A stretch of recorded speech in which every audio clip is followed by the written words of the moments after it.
Okay. I'm not going to waste much time. I just don't feel like wasting it. I do have other things to do today, but I feel like I should comment on this. Um, like I say, I haven't been watching Caleb Maupin streams lately because he seems very, it's unfortunate. It's like I can agree with him with the history to a point, but it's like when he says, he doesn't know who Michael Forrest Reinhold is. He's like, I don't know who that is. And he doesn't want to talk about it. It comes off as very, it came off as very defensive in the fact that he didn't want to talk about it. More appropriately, though, I saw this clip here that he uploaded about why do people become fascists without cartoon? And of course, he was using the Disney clip. It's like, come on, bro. How have you really not used YouTube before? How, the copyright is going to take you down, dude. So, of course, they're not going to let you do that. But let's get into what Caleb Maupin says. And I have a lovely article from Cult Nation. Actually, I shouldn't say lovely, but it's an article from Cult Nation. And it talks about, I assume that's cult because, like, Deus Vult and everything else, we're going to use the V as a U, like Europa. Evropa. No gods, no masters, blasphemy, desecration, and anti-clerical violence during the Spanish Civil War. Okay. So, I saw this, and I thought, I could write some long-ass...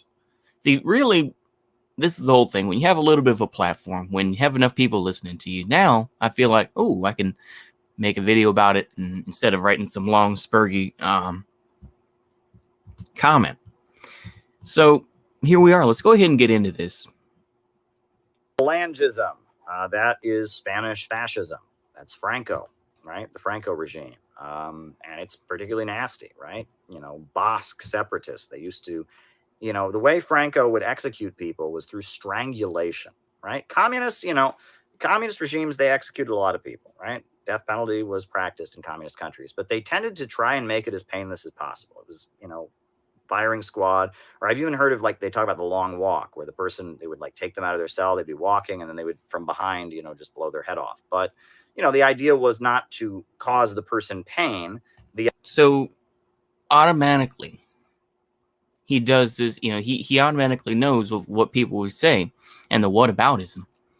So he's just like, well, communists, were pretty nice to people, this and that. It's like they were less violent. They just shoot you. Oh, okay. Yeah. Once again, I don't, necessarily disagree with that. Yeah. You just, in a job, you just want to kill someone and being it done. But you wonder why phalangists slowly strangle people. And he's going to go into a whole different diatribe, which I'm not in, which we will show, but that's a whole different thing.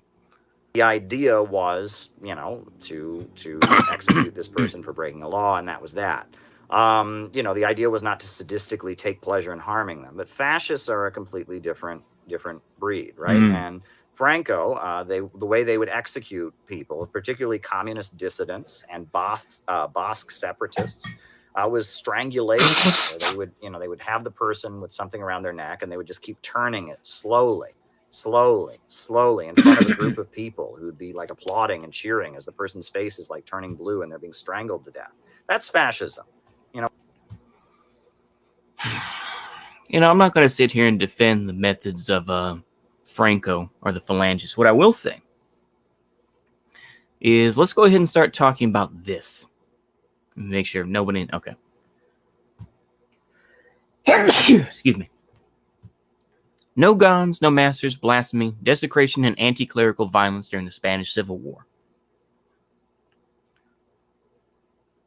If God existed only... come on. Down you go. That's just the... Okay. Only one way could he serve humanity, by ceasing to exist. Oh, boy. Put on the fedora. Okay, here we go. Claimed as the greatest clerical bloodletting Europe has ever seen, the early days of the Spanish Civil War saw nearly 7,000 members of the Catholic clergy systematically executed as hundreds of churches, convents, monasteries were burnt to the ground. Religious icons were profaned, The tombs of saints desecrated, and public acts of unspeakable blasphemy were performed to the approval of jubilant crowds. So this idea, once again, that you see people slowly being choked, or slowly...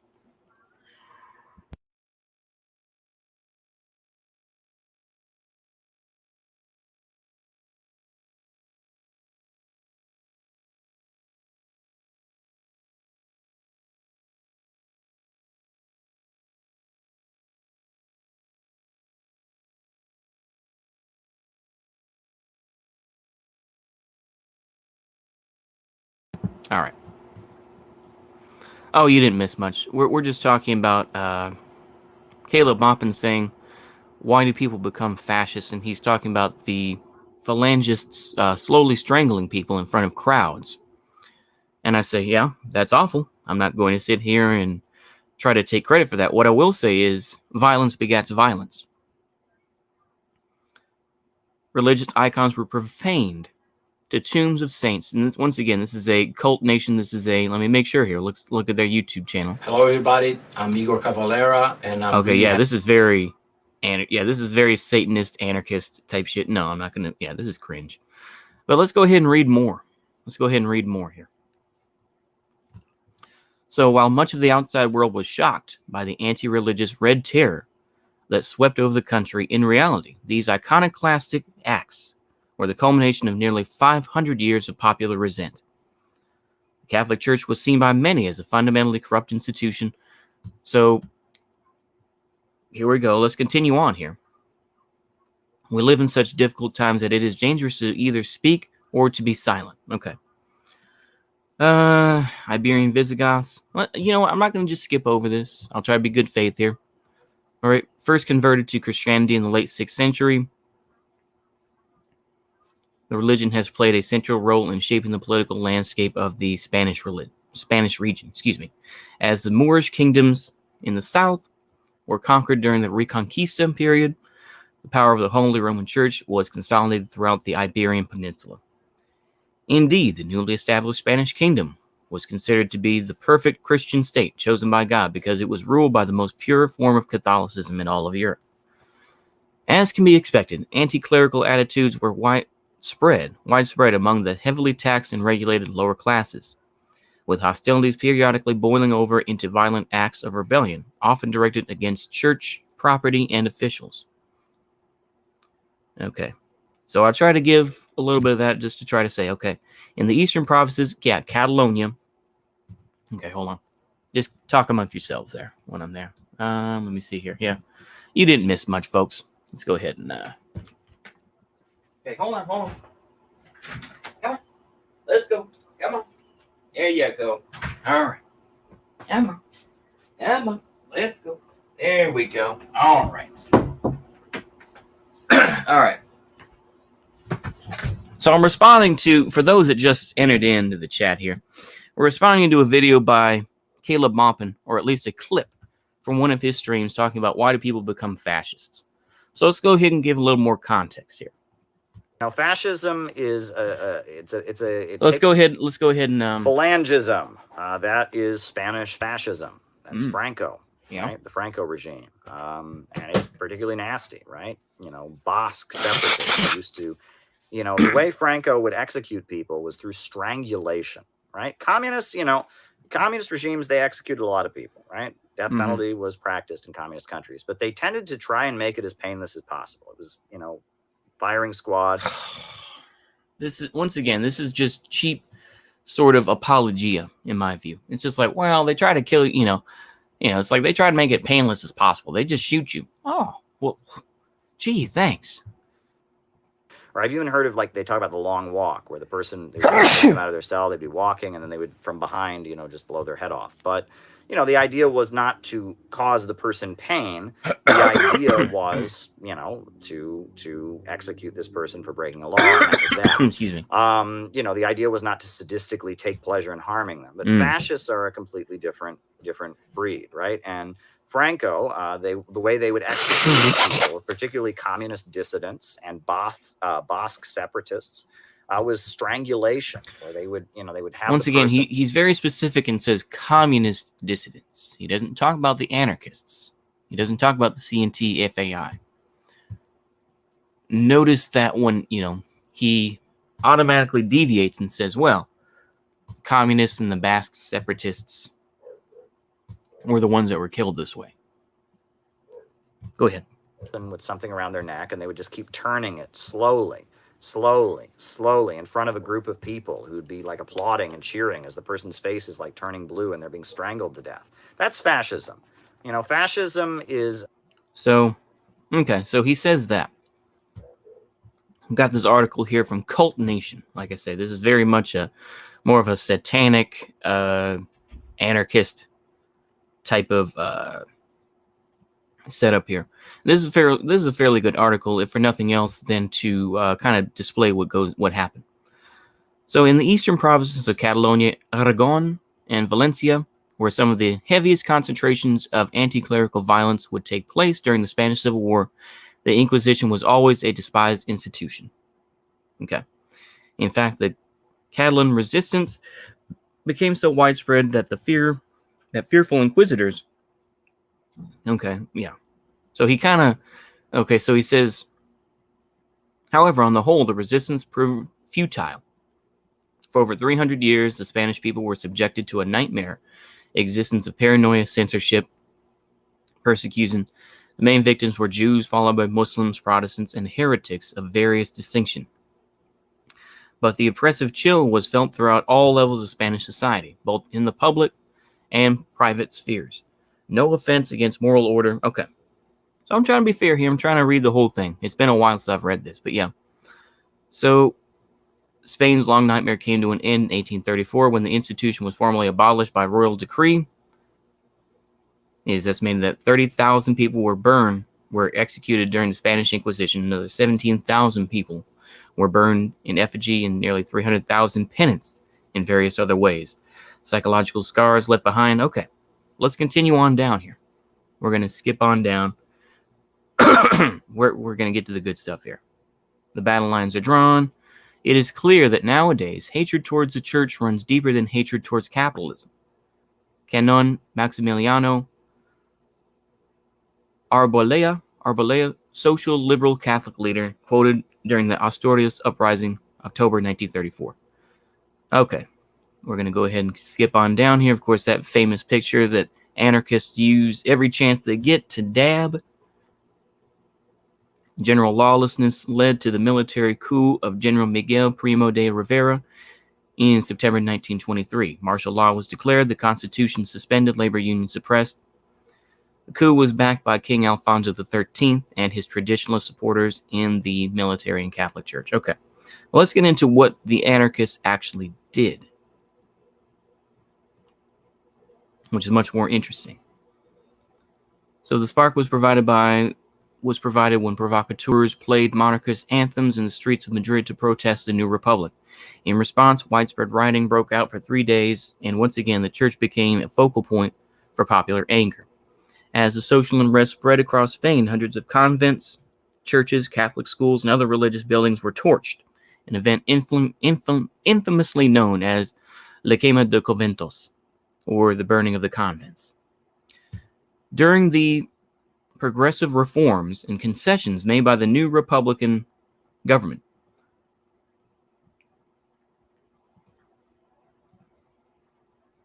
political landscape of Spain was radically polarized during this period, with challenges from both the far left and right.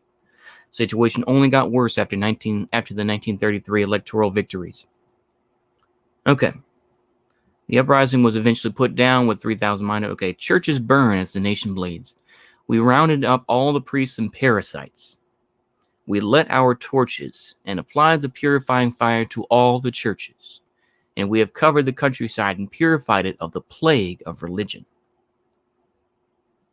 Solidaridad Obrera, an anarchist newspaper, August 20th, 1936. Yeah. Vosh loves Spanish anarchists, yeah. Too much of a pussy to defend the violence against the church. Exactly. The General Francisco Franco launched a fascist coup against the democratically elected Republican government. The coup was met by the combined resistance of government forces still loyal to the Republic and armed anarchists and socialist workers who put down Franco's forces in Madrid, Barcelona, Spain. The thing is that, as far as I know, correct me where I'm wrong, chat, there was a split between the Carlists, the Phalangists, and other right-wing groups. And what happened is that ultimately the anarchists in places like, Valencia and places like, in other provinces,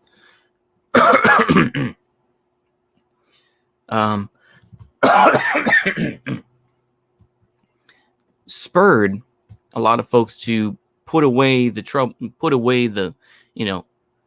the hatchet, as it were, and all coalesce around Phalangism and around what became Franco after Primo de Rivera's death.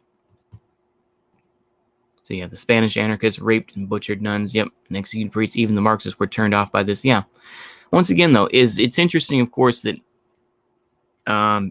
Caleb Maupin has to be disingenuous and say the communists and the Basque separatists. He doesn't want to mention what the anarchists did. And like I said, let's go ahead and continue on. Yeah.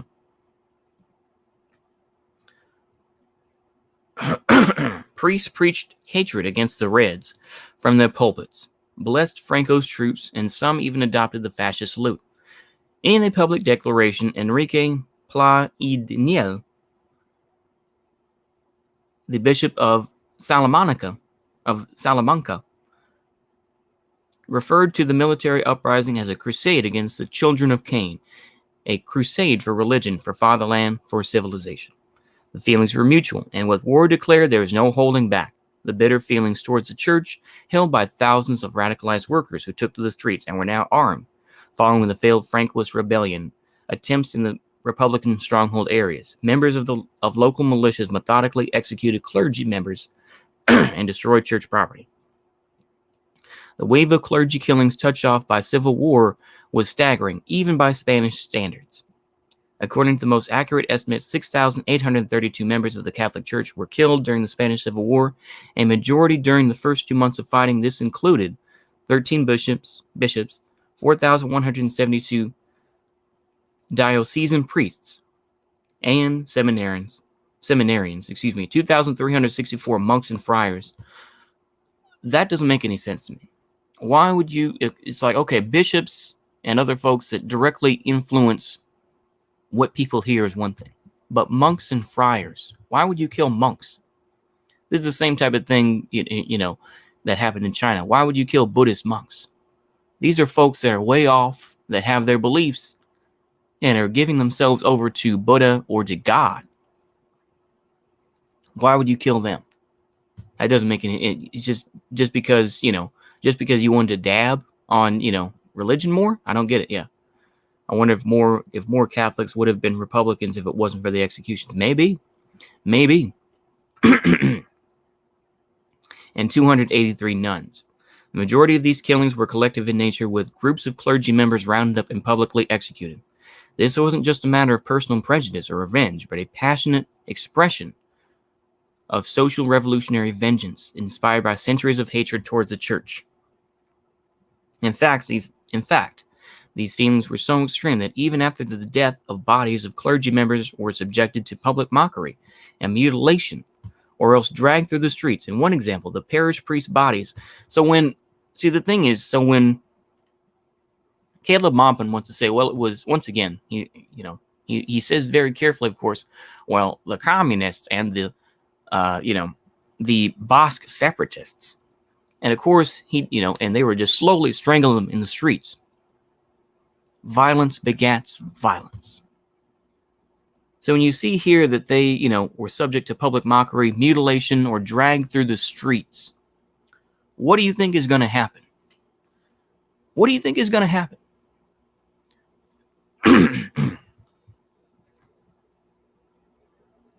This does make me genuinely upset. But yeah, in one example, the parish priest's body was shamefully mutilated, dragged through the city of Murcia, and finally hoisted up a bell tower of his own church where it went up in flames with the rest of the building. Given the frenzied nature of the anti-religious mob violence, which at times included overt sexual transgressions, such as the public stripping and mockery and in extreme cases castration of priests, it is interesting to note that there is not one single documented instance. Oh, I love that. I love that. Well, they public strip, they strip people naked, castration, but there was, not one single documented instance of rape perpetrated against the nuns. Oh, well, you just cut people, you just cut people's family jewels off, but there was no rape. I mean, that wouldn't fly. Oh, Lord have mercy on these folks. Lord have mercy. Okay. Not one single documented instance of rape perpetrated against any nuns during this period. In a report from Madrid's diocesan archive on the Civil War experiences of Cienpozuelos, Oblate nun or Cienpozuelos Oblate nuns, though the nuns were threatened frequently by the committee and the militiamen, they were not molested physically at all. In fact, across the entire Republican zone, 97% of the victims of anti-clerical violence were men. Okay, I mean, I guess that's, kind of sexist, but yeah, I mean, I don't know where to go with that, yeah. Was against the Republicans, it wasn't a united front, yeah. Let's go ahead and continue on here. However, morality only went so far in this emotionally charged social climate. Swept up by anti-clerical passions, acts of desecration soon became more and more extreme. In the Carnivalesque celebration of the macabre, tombs were opened and church graveyards dug up as remains of saints, priests, and nuns were exhumed and profaned in the streets of Barcelona, Madrid, Toledo, Valencia, Almeria. In the famous Romanesque monastery of Ripoll, the sepulchres were destroyed, among them that of Wilfredo el Veloso, the conqueror of Catalonia, and that of Bishop Mocrates, the restorer of the famous abbey. In Vich, the tomb of the great Balms was profaned, and people have played football with the skull of the great Bishop Torres y Bages. Further incidents took place in Toledo at the Church of San Miguel, where disinterred corpses were displayed on the central altar, and Madrid, where skulls were placed on the altar of the Carmelite Church. In the most notorious incident, the bodies of 19 Silesian nuns were exhumed and exhibited in Barcelona. See, once again, this is what happens with extremism, folks. Silesians. And I know Silesia, that can mean a lot of different areas, but yeah, were exhumed and exhibited in Barcelona. All this stuff is going on. And why do you have to, further dig the knife in and twist it around? So you can say how evil the phalangists were, and I'm not going to sit here and deny that, but to say, oh, well, once again, Caleb Maupin is being very disingenuous when he says, well, the communists did that. But, what the anarchists did, we're not going to talk about that, So you think that it mattered when people were dying and everything else that suddenly, we're going to make a distinction?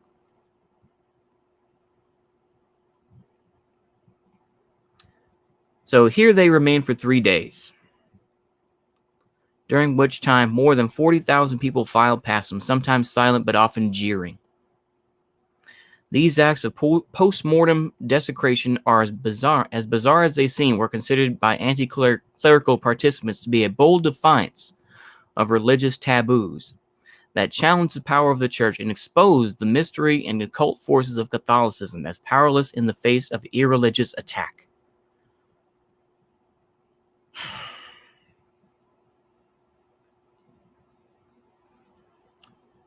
Okay. And there they are. In addition to widespread violence against religious personnel, both living and dead, There was also a systematic campaign of destruction against church property unleashed by the revolutionary fervor. Catholic churches were set ablaze, shrines were defaced, statues destroyed, treasures looted, and religious art became kindling for the nightly bonfires. This ritual destruction was seen as an assault on the public presence of Catholicism and the emotional power it still held over the population, according to Father Antonio Montero Moreno. In his study of religious persecution during the Spanish Civil War, it was this material destruction of the sacred that unveiled a rage against a religious world war, more significant than if the killed men are of flesh and bone. Are men of flesh and bone, excuse me. After the dust had settled, it had been estimated that 150 churches and cathedrals were completely devastated during this period, with another 4,850 severely damaged, of which 1,850 were considered more than half destroyed. In a euphoric report from the Republican front lines, the anarchist newspaper Solidaridad Obrera, excuse me for my Spanish pronunciation, Catholic dens no longer exist. The people's torches have reduced them to ashes. In their place, a free spirit will be born, which will have nothing to do with the masochism that was nurtured in cathedrals. A typical church burning during the early days of the Spanish Civil War is described. On August 10, 1936, a crowd of 200 to 300 leftist radicals gathered in front of, and once again, I do want to point this out, that this is an anarchist, or even, dare I say, a Satanist publication. So they're, once again, they're going gloves off here, folks. You can't necessarily say that there's any bias and say, oh, well, this is a Catholic newspaper, so it's going to have bias. This is someone that promotes Satanistic type stuff here. And they're being very, very critical, aren't they? But yeah. They entered the sanctuary and began to strip the walls, altars, chapels, and treasures of their images, paintings, chalices, crucifixes, and other furnishings. All of these objects were gathered into a great pile in the center of the church and set ablaze. As the flames rose, dynamite charges exploded. Although the weakened stone walls did not collapse, the whole edifice was gutted. In succession, the other churches and chapels of the town met the same fate. The burning of churches provided an ideal means for the newly empowered lower classes to intimidate the conservative gentry and demonstrate their control over the town, particularly in rural areas. For generations, the local elites had donated the paintings, images, and other furnishings to local churches and thought of themselves as the patrons and guardians of these artistic treasures. To sack these houses of the rich and destroy the most visible representation of the ruling class's culture and political values was a humiliating act, demonstrating vulnerability and impotence, which served as a powerful form of psychological warfare. It also helped to, arguably, all this helped to cement the relationship between the more strictly conservative Carlists versus the slightly more syndicalist Phalangists and the other right-wing Spanish groups that existed, and some Irish and other folks that were there fighting the Republicans and fighting the communists, the Trotskyists, everything else. So to me, when reading this to me, why are you surprised when when people are slowly strangled in the streets and you hear about the digging up of nuns, the desecrating of these churches, blowing them up, shooting male priests and everything else? What do you think is going to happen? I'm going to continue to repeat that. What do you think is going to happen? Churches that weren't completely destroyed were gutted, of Catholic symbols transformed into public headquarters, schools, theaters, public kitchens, barracks, and hospitals. Even confessional booths found new and creative uses as militiamen moved the cubicles, which once collected whispered secrets from churches to central plazas and other public places. The booths were used as sentry boxes, newspaper kiosks, and, in the instance of the confessional booth taken from Madrid's Convent of the Sacred Hearts, a henhouse. Lovely. Other symbols of the Catholic faith were also publicly attacked by the anti-clerical mobs. Statues and plaques dedicated to the Sacred Heart of Jesus in particular had long been an object of hatred for Spaniards. The cult of the Sacred Heart goes back to the time of Bernardo Francisco de Hoyos, the Jesuit priest who claimed to have a vision in 1733 where Christ declared, "I shall reign in Spain," and with more reverence than elsewhere. The mythos of the Sacred Heart became popular among Catholic absolutists, symbolizing this great promise of a totalitarian Christian state in Spain. In the days following the outbreak of the Civil War, the colossal Sacred Heart of Jesus statue in Aranjuez, just outside of Madrid, was torn down using ropes and a mule cart. Huh. Kind of like today with statues. Once again, that's just me spitballing, but yeah.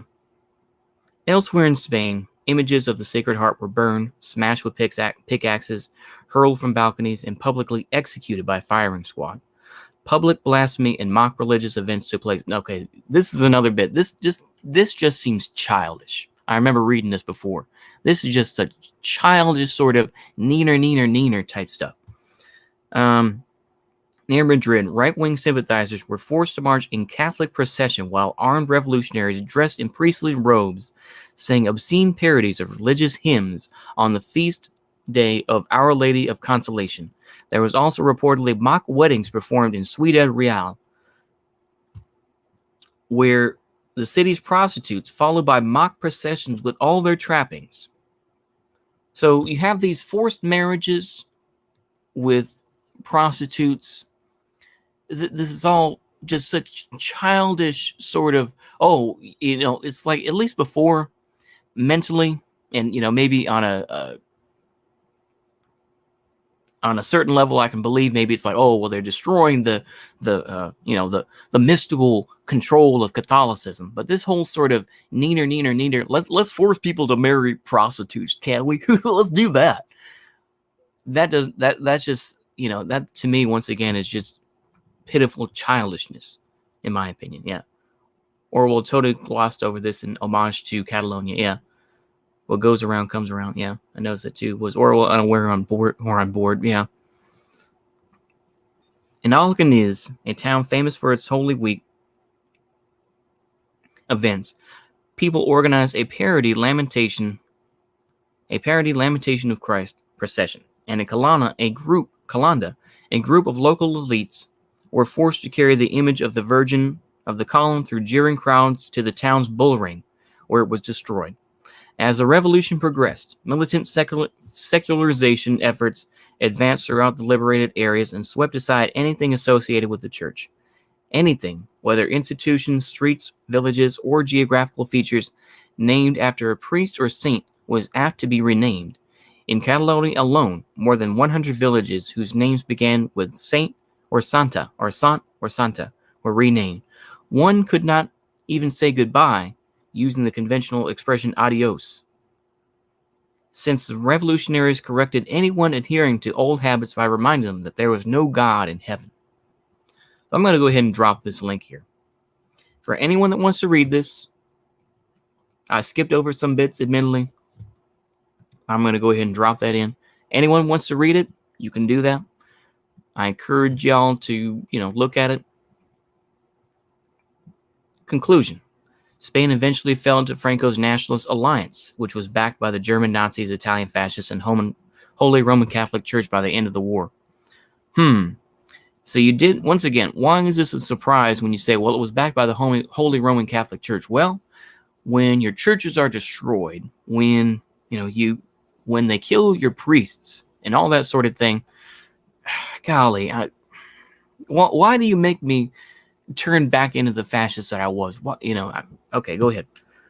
Pope Pius XII was one of the first to send the victorious Franco a congratulatory message.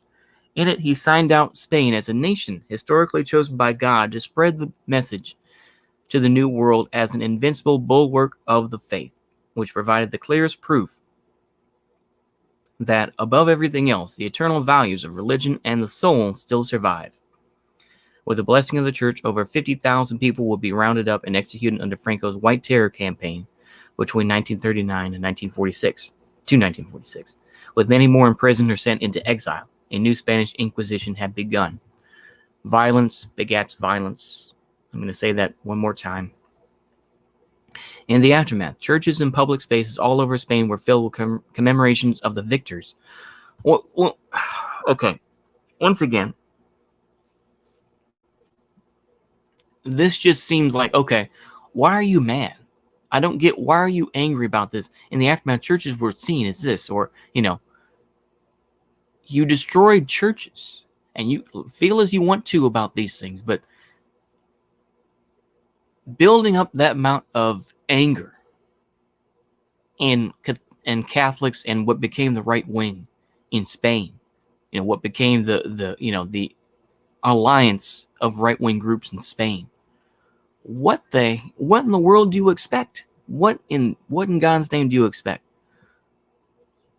The memory of murdered religious martyrs enhanced the church's influence, and by doing so, eliminated the last vestiges of sympathy for the vanquished that there might have been, heightening the clergy's thirst for revenge for many years to come. But for a brief moment in history, the reactionary grip of the Catholic Church was broken in large areas of the country, and the mystique of religion shattered by the cathartic violence of anti-clerical militants. It was true iconoclasm. Yeah, it was true iconoclasm in the sense of every word, since not only did it entail the actual annihilation of the clergy of temples and devotional objects, but also through the destruction of holy icons, whether living icons such as priests and clerics, or inanimate ones such as paintings and statues. Unbelievers proved to be believers, and themselves the impotence of the Catholic God and his idols and representatives. Oh boy. So there we go. I gotta look through this again. This is action, reaction. Exactly. The Spanish church was a supporter of Franco before the anarchists killed those people. Yeah, okay. Thesis and antithesis. The conflict is inevitable. So you think that, okay, so let me ask you this, Red Dundonian. Do you think it was okay what the anarchists did? The thing is, I don't deny that, once again, no. You say the Spanish church? Yeah, once again, I did talk about that earlier. But do you think that it's okay that they did this? See, because it's always interesting to me that there's apologia everywhere you go. But to me, the apologia of digging up nuns that had nothing to do directly with your oppression, these monks, which you probably never met, what did those monks ever do to the ordinary people? Did those monks, once again, this is something that leftists try to talk about a lot today, where they'll say, it's not an individual problem. It's about the system. This, it disgusts me. It really does disgust me. I will say this. It really does disgust me when I hear about this type of thing. This is why, once again, I will never call myself a leftist, because I have to take up with slime. I'm just going to say it. The heck with it. I have to deal with slime that call themselves leftists, who decide, well, because we were, because of all the evil stuff that the Catholic Church did, it's okay for us to dig up nuns. It's okay for us to have these forced marriages. It's okay to have all this stuff. It's okay to do all that. No. This is why, this is why I find, I still have a glimmer of hope with people like Caleb Maupin. But I still find it disgusting that people like Caleb Maupin, of course, who is a Protestant, I'm not going to sit here and get into the Protestant versus Catholic thing, but yeah, anarchists are individualists, so of course they just kill individual people. Yeah. I thought the left hated eye for an eye. Yeah, exactly. I mean, this is, it does make me angry. And I went on a brief rant, and you can say that's wrong, but let's go ahead and finish up this video that he did, because I know he goes off into another tangent. Another tangent, and let's go ahead and get into that. it takes pleasure in harming other people. It views some people as naturally inferior to others. It seeks to reinforce that hierarchy with brutality and killing. Fascism is an ideology for weaklings. It's an ideology for people who deep. We just read about anarchists. So what do you think about when people dig up dead nuns and you know what? Go ahead. I talked about it enough. Go ahead. Down, see themselves as weak and are terrified of defying authority and are in awe of big, strong, powerful people because they want to be one, right? Fascism is Ayn Rand. Fascism is, fascism is an ideology of people who are too cowardly to stand up to the rich and powerful. Like I say, I will say once again, you are one to speak of cowardly, Caleb Maupin, especially when considering the fact that you had to say Basque separatists and communists. You didn't say anything about the anarchists and what they did because you knew better. You knew better. I'm gonna have to get loud here for a minute, so just bear with me. But you knew better than to say anything about anarchists because you knew damn well what they did. You knew damn well. So to me, that's cowardly of yourself. And then, of course, you're just like, well, communists kill people, but, go ahead. They see the rich people. Spanish church was corrupt, needing to shake up realignment, but the anarchists had their iconoclastic fits. I might not be rich. For that, it was possible. Yep. Authority. Let's invent some crazy Star Wars story about who really rules the world. I don't worry, Mr. Capitalist Man. I don't oppose you. I oppose the magical Illuminati Jewish conspiracy. That's who I oppose. Oh, you're not part of that, are you, Mr. Capitalist? Oh, good. I'll help you. I'll go break the strike for you. Those protesters wanting higher wages, they're all a bunch of commies who don't like the country. I'll go beat them up for you, Mr. Boss Man. Let me ask you this, Caleb Maupin. Do you think it's like for me? I would just say, okay. Let me ask you this, Caleb Maupin. When you see, and let's put it back into 2020 now. You see Vosh, of course, saying, well, not that many it's like, oh, just a couple buildings that burnt down. It's not that much. And I'm not going to sit here and defend private property, but I will say is that how do you expect to get people on your side when you decide to burn these things down and you kick people out, this and that. And, you go into restaurants and you just start shouting at people. And that's, of course, I know that's Black Lives Matter, but it's like, where does that build class consciousness? Can you explain that to me? I can't, I don't get that. I'll be dead ass honest with you. Ayn Rand, yeah. The most individualist, capitalist, libertarian thinking, yeah, ever was a far right authoritarian. Yeah, go ahead. Yes, sir. Yes, sir. I mean, fascism is an ideology for weak, pathetic people. That's really what it is, right? They don't have the courage to investigate Marxism, right? Let me tell you something. I think that you are a coward for numerous reasons, Caleb Maupin. I used to try to have I used to have a little bit of respect for you, but now I've lost it because you won't talk about Michael Forrest Reinhold and about anything about him, not even to praise him. You don't want to say a word about it. I remember once again, I'm going to get kind of weird and cringe, but I'll just say it nonetheless. I sent him a YouTube chat about, or, the super chat and said, oh, what do you think about Michael Forrest Reinhold? I don't know who that is. I don't know who that is.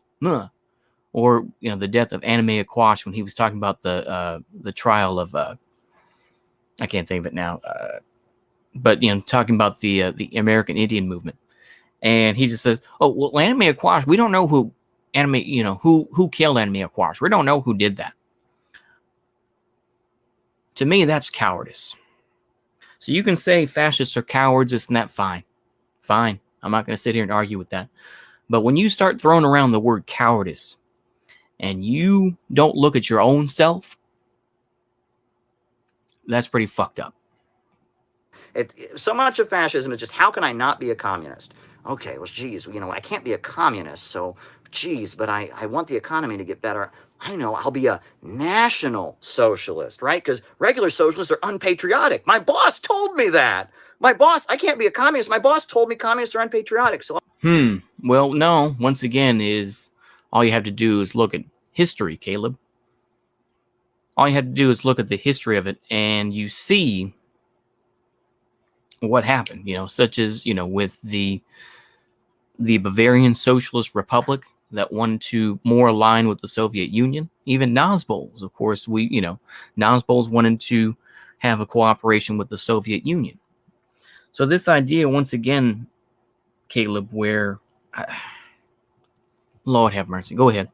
I'll be a national socialist, a socialist who's not an evil, unpatriotic piece of shit. Oh, good. Hey, boss, don't worry. I'm not one of those unpatriotic communists. I'm a national socialist. It's pathetic. It's pathetic, right? And all the anti-capitalism of fascists is like paper thin. They don't believe it. They don't believe it. They don't care about it. They're focused on beating up communists, killing communists, putting communists in prison camps, murdering communists. They're focused on punishing poor people, punishing ethnic minorities, and all of that. And let me tell you something. Do you think, was Stalin nice to all the separate little minorities? I don't think he was. Once again, he wasn't nice to all the minorities. No, absolutely not. So to say, oh, well, we're not going to punish ethnic minorities, you're full of shit. You are absolutely full of shit, Caleb Maupin. Absolutely. Go ahead. And then the anti-Semitism is just an excuse. Yeah. It's like they don't want to really oppose capitalism. So they anti-Semitism is this way they can just kind of be ethnically bigoted, but hold on to some notion of class struggle, right? It's like they're not smart enough to actually understand how capitalism works, but they understand there's this one race and they're different than my race, and a lot of them have money, and it's like August Bebel. He famously said, anti-Semitism is socialism for fools. And that's totally correct, right? I mean, see, it's interesting with people like Caleb Maupin, of course, because he said that he has went to Iran numerous times, and that he has traveled with Shia Muslims and all this stuff. You'd think that he talked to any of them on a deeper level. I mean, he has said that he's talked to them, this and that, but of course he didn't, he didn't speak Farsi, I mentioned. So, or didn't speak Persian, excuse me. He didn't speak Persian. So, I think that he would probably be shocked if he found out some of the beliefs of Iranians, and even if he had met Hezbollah, and once he met them, or even the Houthis. I don't think, once again, this is always the problem with the left as well. They'll be like, well, yeah, solidarity with Hezbollah, or critical support for Hezbollah, or with these various groups. This is one of the complications that I don't really understand.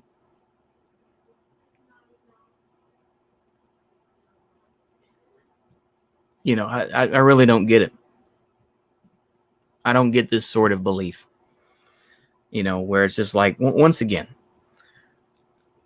I'm going to say that whether it's Marxist-Leninism or whether it's, anarchism, there's a very, very schizophrenic view towards religion. And as we read there, as we read just now, it's not very positive necessarily. So I think that needs to be said. Let's go ahead and continue, though. It's like you talk to... He started talking about Spanish fascists. We started talking about phalangists, and now he's going into a deeper... Now he's just going on a diatribe. That's why I cut it off where I did. Go ahead. Anti-Semitic folks, which unfortunately I have been a lot of different places, folks, and I've been in the same room and had conversations with some, not just any anti-Semites, right? I've talked with some rather prominent anti-Semites, and that's a whole nother story. But I'll tell you, these folks ain't too bright. I mean, it's like this is okay. This is him trying to deflect a little bit from him talking with Mud Dugan, I'm sure, to a point. And it's like, once again, go ahead. I mean, economics, unemployment, capital. I mean, it's like they sit there, well, there's this other race and they have more money than my race. So my race is going to get together and we're going to beat down this other race. And so my race have money. My race have more money. I mean, it's like cavemen or something. It's like, him race have too much money. Me race get together, beat up him race. I mean, it's like, it is ignorant stupidity. I have no respect for fascism whatsoever. None. I mean, I read you my article there, and I just fascism is primitive and stupid. I'm sorry. You know, it's like Mein Kampf. People are always like, you want to understand Hitler, read Mein Kampf. Go read Alfred Rosenberg's the myth of the 20th century. You want to talk You can't. It's banned off Amazon. Go ahead. about stupid? It's just pages and pages and pages of stupid, right? I mean, I'm sorry. Go and I mean, yeah, I mean, you know, Yeah, British enemy by enemies, my Israelism. friend. Yeah. Yeah, that's classic, right? You know, everyone in all of world history has gotten Yeah, Palestine. but I do believe the same thing as well, Union Army Ball. It's not just it's not just it's not just redacted. Exactly. It is not just that. There are plenty of, quote unquote white folks as well who are involved with capitalism as well. I think that, that is a smart thing to say. And of course, once again, Caleb that refute I will never disavow Louis Farrakhan. And it's like, but I don't once again, but I can't believe but of course then he's like, well, I'm white for Christ's sake, and it's just like, oh, go ahead. It just, oh. Palestine wrong. Palestine was actually in Britain. Didn't you know that? I mean, it's like, and it's like they will believe whatever they want out of this desperation to hold on to their bigotry. Deep down, fascism is rooted in a desire of they don't want to actually fight people that are stronger than them. That's really all it's about. They don't want to fight people who are more strong and more powerful than them.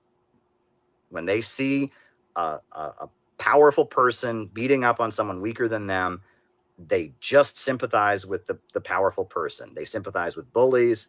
They sympathize. So it's too easy. It's too easy. I was gonna say something, but I know it would just be taken out of context. I'm trying to be careful. Go ahead. With lynch mobs. They sympathize with that. That's what fascism is. They are so weak. They are so weak inside. They don't have the courage to admit that bullies and murderers and lynch mobs are wrong. So they have to invent some way, some complicated ideology through which they can end up siding. I don't doubt that. But the thing is that it's equally complicated.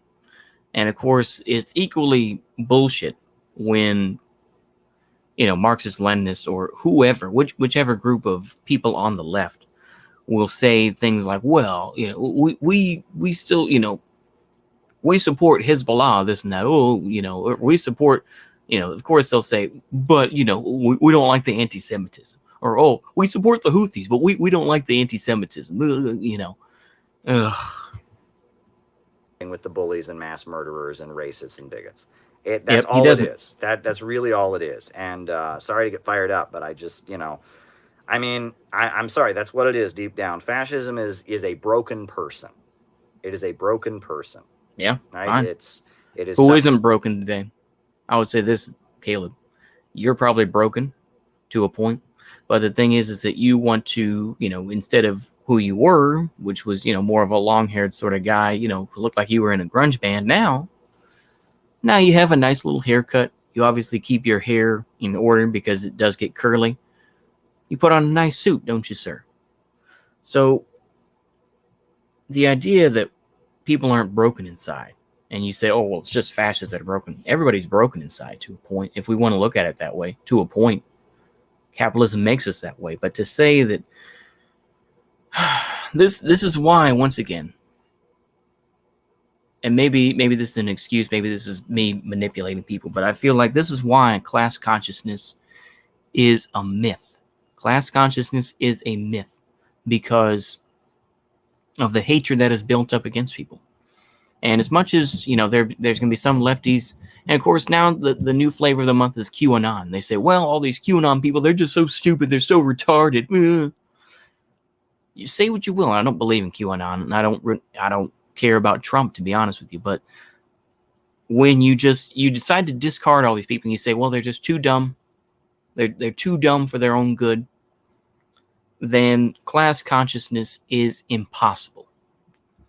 This is why, once again, when you say this type of thing, yeah.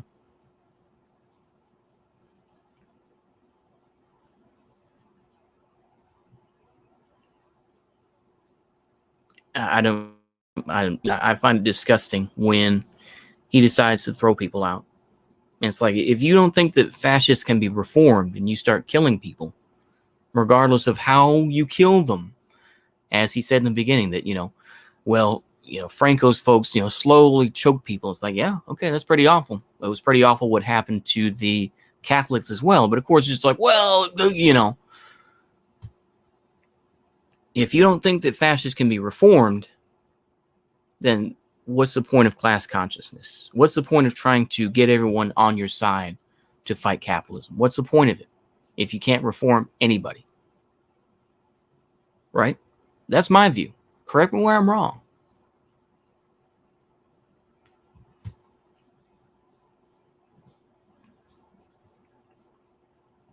Somebody who has been so badly treated in their life that they have lost the ability to be heroic. They no longer can empathize with Robin Hood, with Superman, with somebody using it.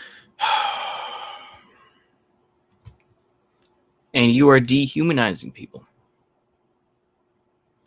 Now, of course, like I say, I know Caleb Maupin would not debate me, because he is ultimately, as much as he talks about coward, this and that, he himself is a coward. The thing is that he has mentioned aspects of what goes on as well. It's like, oh, why do you still live in Brooklyn? Because he lives in Brooklyn, New York. It's like, well, I see the issues going on, but most of that's capitalism, this and that. But, I do get worried about going down the street, this and that. So the thing is that I used to try to have respect for him because he did give some good quotes and he did sound good. But my respect for him, I think, is almost lost. And it's not even worth talking about with him. I do feel bad. But it's just like, are you really going to deperson people? There's no sense of, there's no way to reform people in any way? I don't get it. Pretty sure Caleb thinks fascists can be reformed. That's not what it sounds like to me.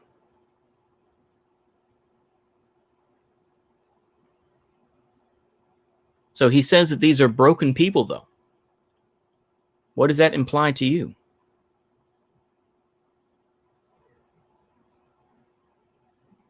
Go ahead. Their strength to protect the weak. In their mind, they always must support the rich and powerful. It's interesting, of course, that he uses Robin Hood, because in reality, the real... Let me go ahead and type this out.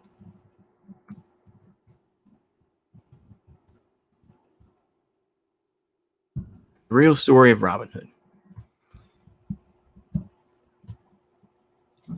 Let's go ahead and click on this right quick here. Let me make sure here.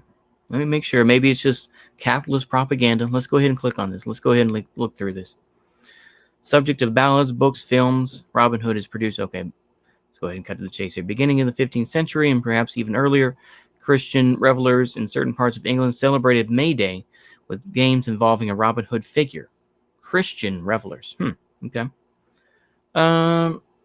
Writer-illustrators like Howard Pyle adapted the traditional tales for children, popularizing them in the United States and around the world. More recently, bringing Robin to the silver screen. Okay.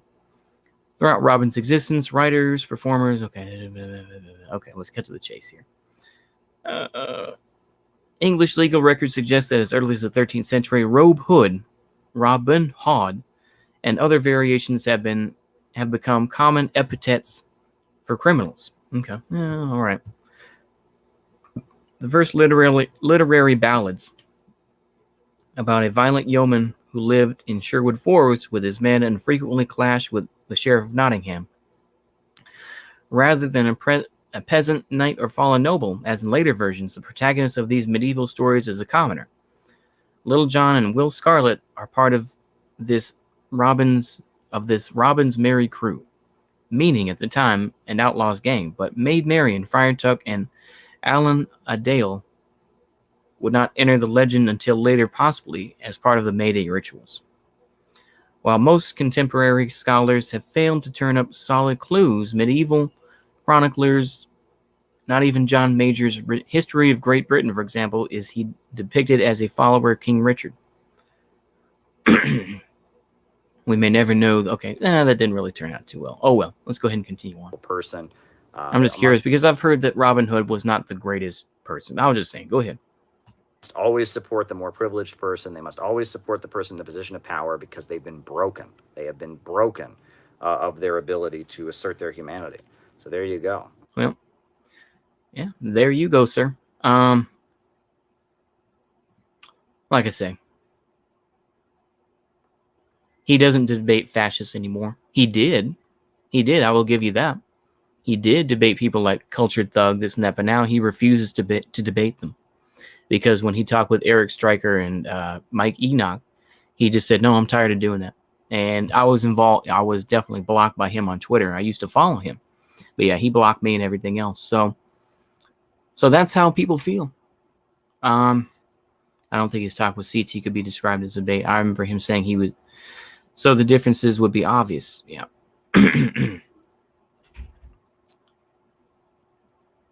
The thing is that I can respect Caleb Maupin to a point for what he does journalistically, but the thing is that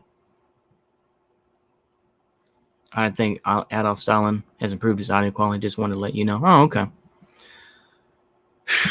Like I say, folks, the thing is, I'm thinking in my head. I'll tell you out loud. I'll go ahead and break the third wall here, or break the fourth wall. But it's like I could waste my money and give 70% of that, however much money I would give to Caleb Maupin and say, you talked about, the phalangists being tough. What do you think about the anarchists who, destroyed churches and desecrated nuns?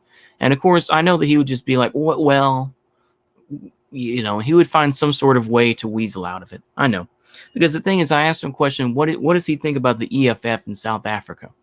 What does he think about them? And he says, of course, is that, well, the EFF and the ANC, there's a lot of comrades between them, and everything else, and hopefully they'll get along. And that the Communist Party of South Africa, which, by the way, the Communist Party of South Africa is no longer involved in any sort of aspect of the ANC or the South African government at all. They are not.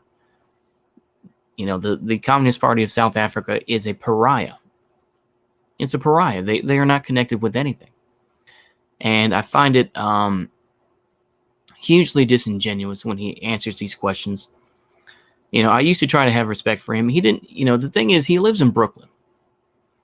And he doesn't even know who Sonny Carson is. Sonny Carson, of course, was a very famous black activist. Or let's just say an activist for black people. And he started, he was a hustler in the early days. He was working, he was part of, the gang violence in the 40s and 50s.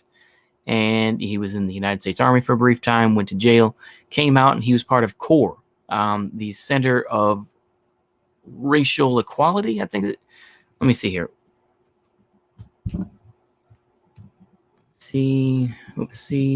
CORE. Yeah, CORE Civil Rights. Okay, let me make sure I got this right. Yeah, Congress of Racial Equality, CORE. So he was part of CORE.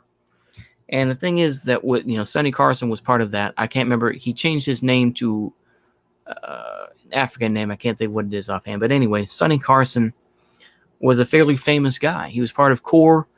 And, he decided not to join the Nation of Islam or didn't join the Black Panthers. He joined CORE. And instead, he researched schools in New York and helped to show that that black kids were forced to go into these schools and they were all the same percentage. It was all 10% just to meet the minimum. And he helped to integrate schools in New York City. You would think that this would be important, but Caleb Maupin doesn't really do that. So I guess the show is that I shouldn't waste energy trying to debate him. Yeah.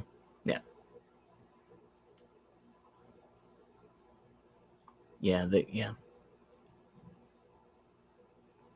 Well, hold on. Let me see here with the South African Communist Party. Let's go ahead and take a look at that. Let's go ahead and I take it with a grain of salt. Maybe I've read too much stuff. South African Communist Party. Okay. SACP. Now, this is, it's Wikipedia. Take it with a grain of salt. I know it's just fei hua. It's all bullshit. I know. 220,000 members, 2015. Apartheid, of course. With a victory in a number of communists occupied prominent positions on the ANC benches in parliament. Most prominently, Nelson Mandela appointed Joe Slovo as Minister of Housing. This period also brought new strains in the ANC SACP alliance when the ANC's program. Okay. After Mandela's death in 2013, the ANC confirmed that he had been a member of the SACP. Okay, they're talking about Joe Slovo, I think. Through the tripartite alliance and the sitting of many SACP members of the ANC's. The SACP wielded influence within the ANC, often serving as an ideological opposition. Opposition against the presidency and socioeconomic policies of Thabo Mbeki. That's kind of interesting because I know, Thabo Mbeki was a guy who said that AIDS didn't exist. He said all he had to do was take a shower. I think that's what Thabo Mbeki said. I could be wrong. Go ahead and, once again, correct me. But this became most apparent with the ouster of Mbeki from the presidencies of both the party, 2007 by vote, and government, 2008 by ANC party recall. And this eventual replacement in both offices with Jacob Zuma. Now, there's a lot of folks, like I say, it depends on where you go. But, Jacob Zuma is an interesting individual, to say the least.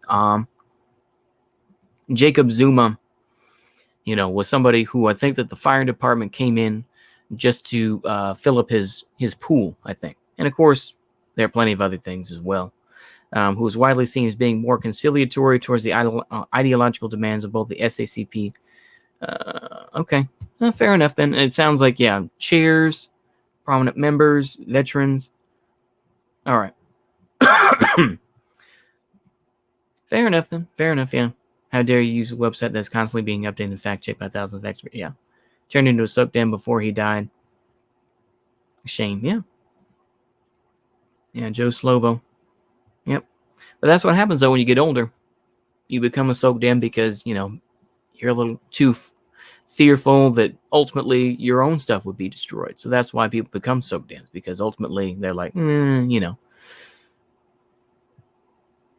But the thing is, what I would say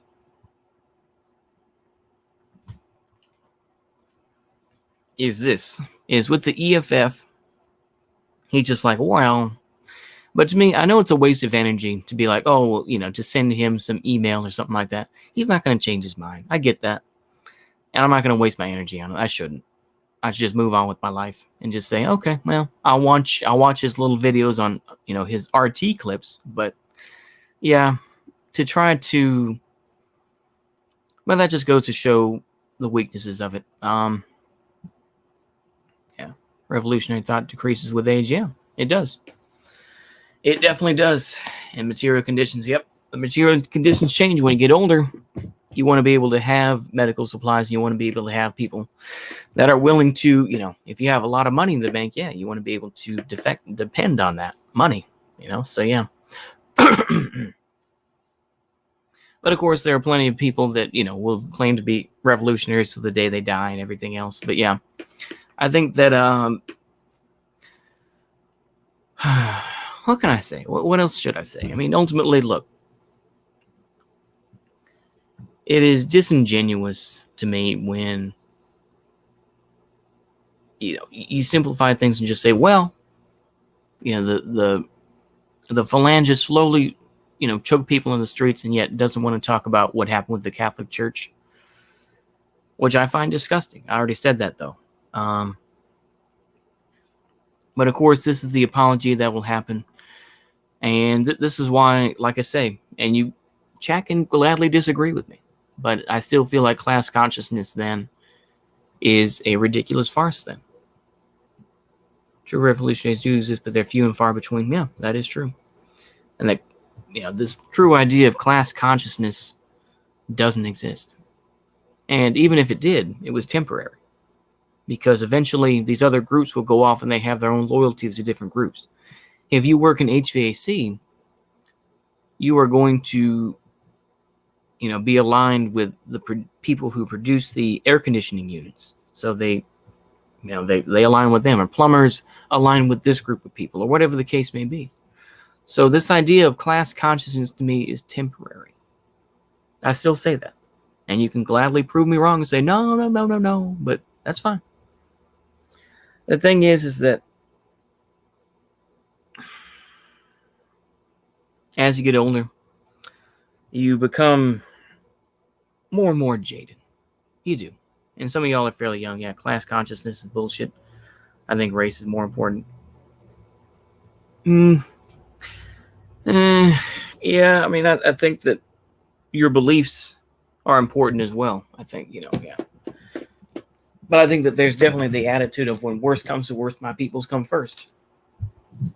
So, I don't know. Like I say, I'm an American. So, we've been destroyed by hip hop. We've been destroyed mentally by a lot of different things. So it's just like, well, here we are, basically. I don't know. But yeah, I think I'll keep it there. I think I've said my piece on that. Like I said, I really don't agree with Caleb Maupin when he just decides to say these types of things. And it's nice to say, I used to work in HVAC. The reason I bring it up, is just that, I went to school for HVAC and I was working at a particular company, and basically they let me go. So I went to all that trouble of going to school and getting my little certificate. And basically I wasn't necessarily the best employee, I guess you could say. The best helper, the best HVAC technician helper I could be. And so they kicked me out. Now, of course, like I say, I was rubbish. I wasn't the greatest helper out there, I'll admit. But the thing is, I wanted to at least have a chance. And I felt that I was never given that chance. So that's how I feel. I mean, there's some cope in there, but I feel like, okay, whatever. It's the same thing with being in plumbing. But the thing is, that was a temp job and everything else. But I don't know. Like I say, I've long forgotten a lot of the details of HVAC, and I thought that eventually I was going to get the chance to become a technician. It just didn't work out. So I moved on, and now I'm going to probably become involved with insurance and end up becoming more of a bureaucrat, I guess, or some sort of thing. I don't know. But yeah. That's why I don't know where I'm going to stand, ultimately. That's why I try to stay pretty vague about beliefs. It's like, yeah, I do believe capitalism is a bad thing. Of course. And I think proletarian nationalism is a strong glue that can perpetuate the state's existence. Yeah. Tom's ass, okay. It's all right. I went through plenty of temp jobs and everything else, so it's all good. Like I said, that was, I think, 2015 when I got let go from that particular HVAC company. So that was a long time ago, relatively speaking. But it is what it is. I'm going to try to tell y'all about some more positive things. We're going to let, you got to learn to let things go. And you can't see these folks on YouTube, including me, as a pariah. Or you don't want to see me as some beacon of faith. And, you make these folks into, dare I say it, make people on YouTube into gods. So you don't want to make people like Caleb Maupin seem like they're the bee's knees, or that they're the end all to be all. And so I have my disagreements with them. But I don't wish any harm to them. I don't wish anything bad to happen to them. I'm just saying that I disagree. And there are people who are loyal to him no matter what. And that's fine. That's how it goes. I'm not going to, go on some jihad against them. There's no point in that. You can just say, okay, I disagree with you, and continue on. That's all you can do. I think that's a more realistic thing. And that's what happens in life in general, is that you just, depending on what happens, but you grow apart from people. You grow apart from people. It's the same thing with relationships, whether they're intimate or not, or just business relationships, is that people grow apart. And, you have ideological differences. So, like I say, I don't wish any harm Caleb Maupin. I'm going to say that again. This is pretty much kind of like what I said in that long video. Say, I ain't mad at you, but basically, I'm not mad at him necessarily. Yeah, I hate having to talk about Duke when I say I'm a national Bolshevik. That nigga is an esoteric. Yeah, has nothing to do with me exactly. I hold the same view. Yeah, when you're knowledgeable, we'll talk about Karl Otto Pytel, but of course they don't want to do that. They just say Russian Nazbol. That's what Nazbol comes from. It comes from Mud Duke and everything else. But yeah.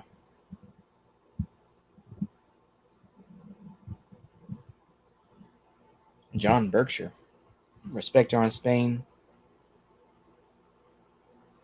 Respecter on Spain, no, and on China, no. Yeah. John Berkshire, huh? Who's that? Is that someone in the chat that was? I don't remember banning anybody. Or is that a book? Is that a book, Rendon Donian? But yeah, I feel like Pytel, Laufenberg, Nikisch. Yeah, exactly. Yeah, I forgot to mention Laufenberg, sorry. And Nikisch, yeah, Ernst Nikisch. Ernst Nikisch was put into a concentration camp as well, and he was nearly blind when he was released in 1945. And then he went in the German Democratic Republic, and he felt disillusioned, and he ended up leaving. But yeah, Ernst Nikisch as well, definitely. But of course, the mainstream or even leftists like Caleb Maupin, they don't like Nazbol either. So yeah, like I say, I don't know where I'm going with this. I'm kind of delirious, I feel like, but it is what it is. I think I'll go for a walk to clear my head a little bit before I get back into the studying and everything. But it is what it is. Is someone in the chat? No idea why you can't see him. I don't know. I didn't block him. Did I? I don't know if I can see that from here. Did I block anybody? Did I do that? I don't know. Did I block somebody? Huh. I have no idea either. Let me see. John Berkshire. I can't remember. Let me go into the YouTube chat here right quick. Mute this right quick. That way you don't get a double audio here. Let me go ahead and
I'm here. I just muted myself right quick. I just want to go through it. Well, I don't know. I don't know why I looked through it there. Let me make sure here. Let me double check. I'll go ahead.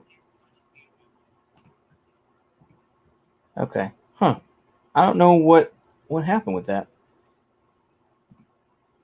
I don't know what happened with that, to be honest with you. I'm like, huh. Well, I don't know. I honestly don't know. Because I went through here. I'm looking through the top chat. Okay, top chat. Okay, live chat. Okay, maybe that's it. Okay, let's go ahead and see what we got here.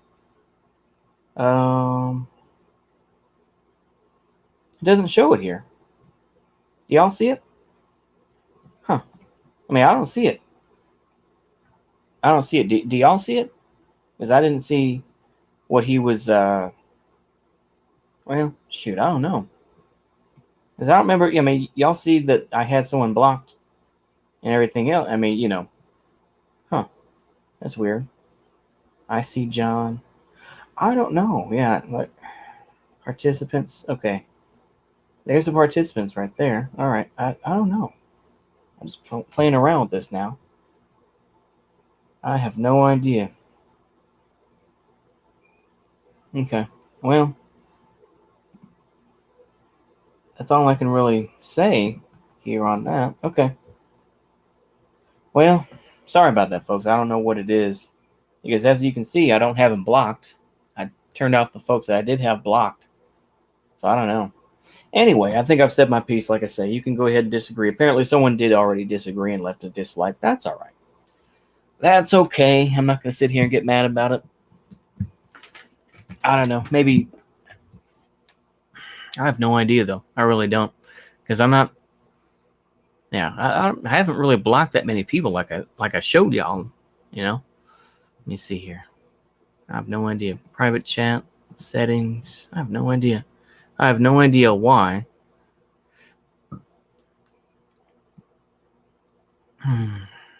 Do I need to? Okay, let me do something else here. I think I can do it like this. Let me see here. I'm going to do it like this. I'm going to go ahead and reveal. I'm going to show y'all a different side. Let's see here. I'll go ahead and. Okay, let me do that. Do I see him when I do this? Okay, let me see when I do this. I bet I will. Let me see here. Yeah, okay. Spanish historian Pio Moa. Okay, yeah, now I can see him. I don't know why. Huh. YouTube doesn't work sometimes. Huh. Spanish historian Pio Moa wrote studies that suggest that the Spanish Phalange committed far fewer atrocities during the SCW, anarchists and communists. That's weird. That's very weird. John Berkshire Respecter. That's very weird. Huh. So I can see it. So I can see it now. I don't know why it's like that. You see him now? I do see him now. Apparently, I had to switch accounts. But now I see him. I don't know why. John Berkshire Respecter, that I didn't. Yeah, YouTube doesn't work sometimes. Yeah, because I don't have you blocked, sir. And he's even a left-leaning historian. Yeah, that's interesting. I don't see. Yeah, I don't know why it's like that. I don't know why. Huh. Well, that's weird. That is weird. I guess maybe YouTube doesn't recognize it because, like No More Libs has been in the chat quite a bit, and I have no idea, sir. I have no idea why. Yeah.